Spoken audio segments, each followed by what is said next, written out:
I'm loving it as well, and I'm loving the story that's beginning to unfold before our very eyes. With only 1 hour left, you look at the leaderboard.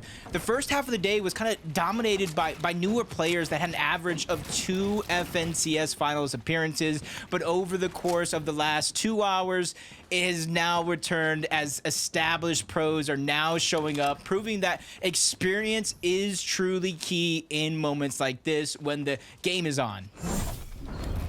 2 elims on the board for the duo. Let's see how they were able to do it. As it looks like it was the Beast who was not looking like too much of a beast anymore after Nipsey got into his box. And they're going to stay in the same place. They picked up these eliminations. They're already in the zone. They already have a decent amount of elevation. But if you look at the mini-map, bottom right, it's not like there's too many duos in the area. So it's not like they'll get a lot of more opportunities for tags, but they have a bit of time to kind of plan out what they want to do next. And a couple of seasons ago, this team right there wasn't necessarily looked at to reach the grand finals, but they indeed, in fact, reached the grand finals. It's all about progression. Archie coming back for this FNCS, really to kind of make continuous waves yet again. It's been a tough road for him, but he's definitely showed that it is possible. As you jump on board Vortex and Belusi, you can kind of see what they're fighting over against Tarps and Specs. It is that forecast tower, so they're able to see the next zone every single time, so that way they can actually formulate a plan and think 2, 3, even 4 zones ahead. See, now the things with these drops normally in set lobbies, you know if there's going to be a duo contesting you at the forecast tower. But now you never really know with 5 different lobbies happening at the same time, 250 duos. Sometimes you might get the same duo contesting your forecast tower. Sometimes you might not. And these engagements can last so long that it can change your early game, even mid game completely, depending if you're able to close it out quickly or if you kind of both just stagger on the forecast tower waiting to see who's going to be able to get it. But it looks like it's been given up. I think Belusi and Vortex now are just going to get it.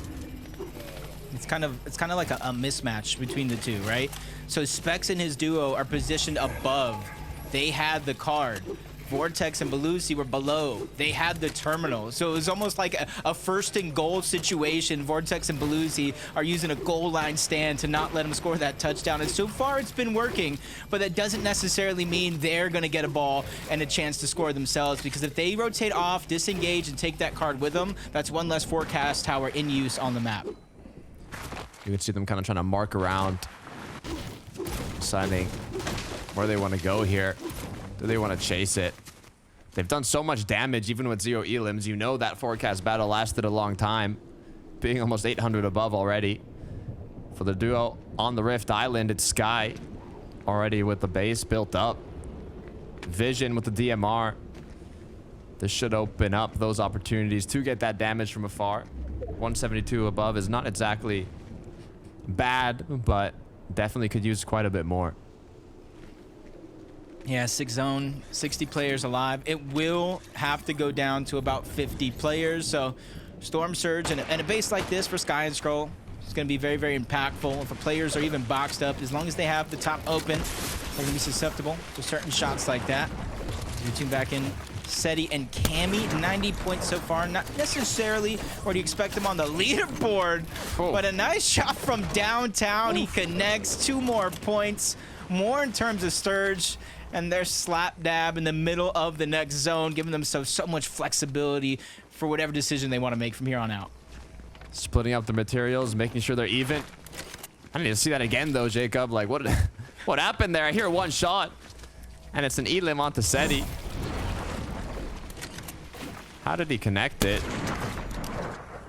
Oof. Okay.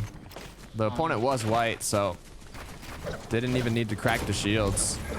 It's a good way to finish it off, though. Still 900 above. Dead center of zone, basically. I mean, this is classic Cammy and Setty now. They just got to hold on. Interesting to see these mythics kind of be utilized here. if it does go over water, and let's say a heal off happens over water, he will be able to regenerate some HP along with banana, medkits, anything he finds along the way. So Cammy probably thinking for end game, and if he makes it there, and you can kind of see Specs, Tarps, who we tuned in early on, when it comes to that forecast tower, forced to drop the key at this stage in the game. It's going to be no use to them, especially since they're able to pick up bananas, Flowberry Fizz, or even minis in a situation where things aren't looking good. Banana's coming through now. It grants them that HP per second, but also that little mobility boost. So you can combine that with the Flowberry Fizz, and you can jump and run quicker, which is exactly what they're doing to get to the zone here. But you got to be careful too, because you kind of float in the sky a little bit. So if your opponents land enough shots, it could put you in danger. But so far, no trouble, no issues, and they've made it on in. Yeah, even though they made it in, though, they still got a massive, probably one of the farther pools in the lobby. Just like Make the Beast and Red. So much distance to cover and literally left with scraps. I do believe it was Make the Beast who we saw go down early on in this game. Glad to see him back, but I think now he knows his work is definitely cut out for him, and now he's on the clock. Has to get some damage for Storm Surge. He does have a couple players in his line of sight. He's trying to go in. Can only take one more tick between him and his teammate before they both go down just like that. Even though they gave themselves a second chance with the reboot, they weren't able to find any success with it. Shows how difficult it is to come back from a reboot. You're in shambles in terms of loot.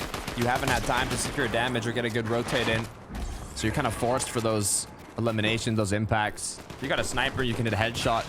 It could be game changing, but if you don't, it could be incredibly difficult. Clownski Axe Force.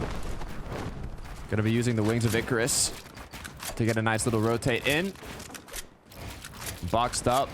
And now once again, just playing it safe. Yeah.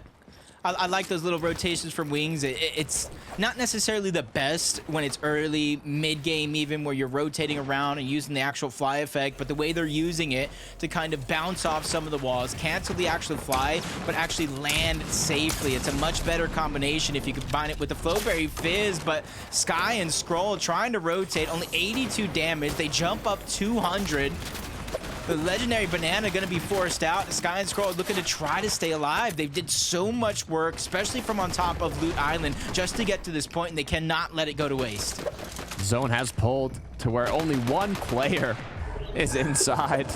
And his duo partner, fully southeast, across the water, little lake that these duos are going to have to cross. And this lake isn't water, or, well, it isn't a river of sticks, so you're not going to get dashes from this water.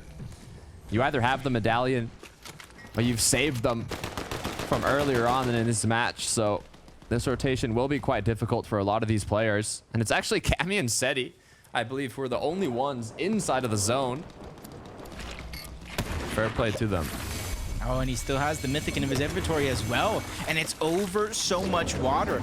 Cammy will be the one on this team I'm looking when it does come down to heal off to kind of get all the heals consolidated into his inventory, even though he already has the 4 legendary bananas. 637 above the damage threshold, trying to refarm as little bit of materials as he can because they know the zone is pushing in their direction. Shots continuing to come through. Players rotating. Made a whole mansion on top of this little island, making use of that mythic waterbender. As he continues to take his shots, no ammunition used. And so far the players have been able to make their rotate in. How much materials have they used though is the main question. Quick little pickup from Setty. Can they recuperate the loot though? Looks like they can. Wow. Is that what I think it is, Jacob? Oh, Did I see that correctly? They found the Dash medallion. And now they're probably one of the favorites already, if not, because they already had the high ground, they already had the materials, and now they have the best medallion in the game. They're going to be able to cover so much distance so quickly. Oh, what a shot. Wow. From Kyrie. Headshot Clement. Put on his knees to sleep. I'm still not 100% sure if that was the Cerberus medallion, because I was not seeing those dashes appear. But Kyrie and Gripey now are feeling good in terms of materials and damage. They're gonna have to use the Flowberry to rotate though, as now Cammy continuing to use the Mythic from above and actually putting good use to it. I mean, he's going to town right now. not having to use any ammunition